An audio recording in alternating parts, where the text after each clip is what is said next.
ISKCON international society for Krishna consciousness বিশ্বের অনেক দেশে কার্যক্রম পরিচালনা করলেও কিছু দেশে এটি নিষিদ্ধ। মূলত ধর্মীয়, সাংস্কৃতিক ও রাজনৈতিক কারণে কিছু দেশ ইসকনের কার্যক্রমে বাধা প্রদান করেছে। ইসকন হিন্দু ধর্মের গৌড়ীয় বৈষ্ণব সম্প্রদায়ের অংশ হলেও কিছু দেশে এটিকে বিদেশি ধর্মীয় আন্দোলন হিসেবে দেখা হয়। সৌদি আরব, ইরান এবং কুয়েতও এসব দেশে ইসলাম ধর্ম ছাড়া অন্য ধর্ম প্রচার ও ধর্মীয় কার্যক্রম কঠোরভাবে নিয়ন্ত্রিত। হিন্দু ধর্ম অনুসারীদের উপর প্রভাব এবং ভারতীয় নীতিতে বিশ্বাস এর কারণে সংখ্যালঘুদের জন্য অসহিংস পরিবেশ থাকার কারণে ইসকনের কার্যক্রম সেখানে সীমিত। কিছু দেশ ইসকনের কার্যক্রমকে তাদের স্থানীয় সংস্কৃতি এবং ধর্মীয় ঐতিহ্যের সঙ্গে সাংঘর্ষিক মনে করে।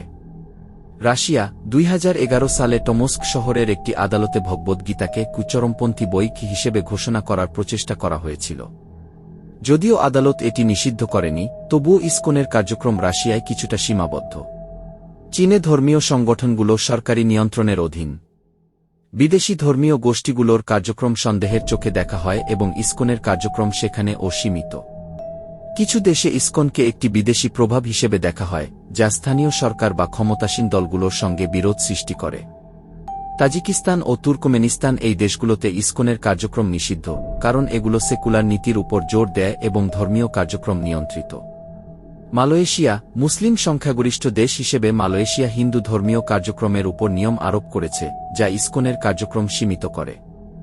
আধুনিক চ্যালেঞ্জ: কিছু দেশে ইসকনের বিরুদ্ধে মাদক ব্যবহার, অর্থ কেলেঙ্কারি এবং ধর্মান্তরের জোরালো প্রচারণার অভিযোগ আনা হয়েছে।